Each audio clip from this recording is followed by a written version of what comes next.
As the final video in the present series, I read the conclusion to the open letter addressed to the Lady Chief Justice of England and Wales.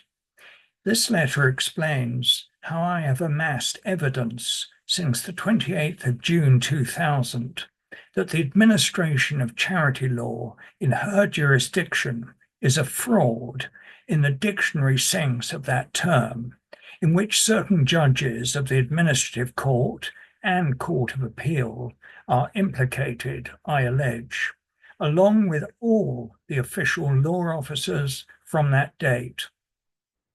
The full letter, which I encourage you to study, is available at www.directionofconflict.org/news.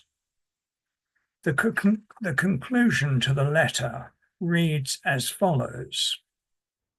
Thus, the dictionary definition of fraud in relation to the administration of charity law in England and Wales is principally, quote, impostor, person or thing not fulfilling expectation or description, unquote. As I wrote in my 9th of March 2019 article conclusion before the Russia-Ukraine war, the fraud that has been perpetrated upon an unsuspecting public is to claim that English and Welsh charity is governed by the rule of law, whereas in reality, judicial interpretations are overridden whenever they conflict with the political interests of attorneys general and the governments they serve. In particular, the law officers' inability to face the factual and legal truth of their sacrifice of public benefit, as affirmed in the Prodem case on the 28th of June 2000, and thus of the primary role of education in securing a state of peace and avoiding a state of war, has contributed to, and, if sustained, will further entrench a climate favouring another great power war, analogous to the legacy of the Paris Peace Conference in 1919. Now we have a situation in which any government lawyer known only to the Paymaster General can ignore or undermine the legal framework of one of the foremost judges of our time, as this Chancery judge later became, emphatically endorsed by your predecessor Court of Appeal. Moreover, the appeal judges, under intense political pressure, as I personally witnessed in court on the 10th of March 2000, must have known from their long experience that the Attorney General and Charity Commissioners would allow this to happen to protect their legal reputations. The lead judges' a cleverly written judgment did ensure that Prodem's successor body could be established on an ironical perspective, and the Attorney General prevented from bankrupting me and my co-trustee without a further appeal hearing. But all three judges were well aware, I came to realize long ago, that the rest of their legal framework and the Prodem warnings written into the appeal judgment would be a dead letter in the eyes of government lawyers.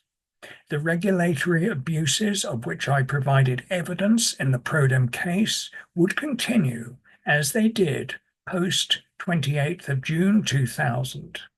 In fact, I have amassed evidence over the last 25 years of this and its disastrous effects on educational charities. Like sports cheats on illegal drugs, what mattered to attorneys general and charity regulators past and present was winning the case. All else could be covered up. If my motivation had been promoting demilitarization politically, as the Court of Appeal asserted, but which involved their telling a lie on their reading of the prodem evidence and not addressing my clear skeleton argument as the presiding judge described it at the hearing, then charity registered number 1101966 would not exist today, for it does not promote disarmament any more than my 4 out of 6 prodem briefings did, which foretold that governmental demilitarization at the time was creating the conditions for war, contrary to NATO's London Declaration of the 5th, 6th of July, 1990. This charity, IPP 2000, may be the only English charity registered or exempt, conforming to or seeking to abide by the prodem legal framework. This has grave consequences for global peace and security. The rule of law, as the late Lord Bingham defined it, has been replaced in the English and Welsh charity sector by rule of government lawyers. This, while I draw breath, I will never accept or bow the knee to. What is your ladyship to do if the facts behind my conclusions cannot be refuted? 1. Ignore this letter, then the consequences of my analyses of international conflicts will surely work themselves out in the court of history and place every person in these islands in mortal peril.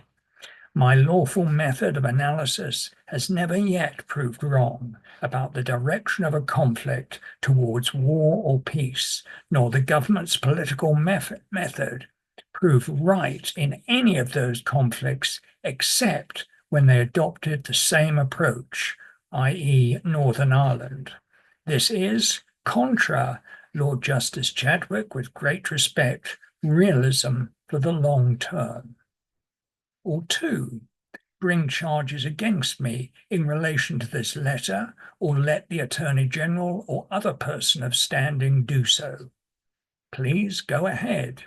It's about time that the trove of evidence I have was brought before the criminal courts, illustrating the deleterious effects of the undermining of the rule of law since 2000, affecting a research council, educational charities, higher education institutions, to say nothing of regulatory abuses, especially since the time of the UK government's review of charities and the not-for-profit sector in 2001-2002.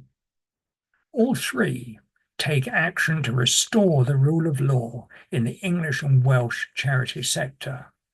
Despite the Charities Act 2006, there is no statutory definition of public benefit, so case law remains central to its administration under the jurisdiction of the courts. In theory, but not in practice, I respectfully submit on my summary of the evidence. The prodem judgments remain definitive. This is the cup the self-styled law officers and supposed charity regulators wanted, and now, by the grace of God, it is what they will have to drink from to the last drop, to the very dregs, if the rule of law is to be restored.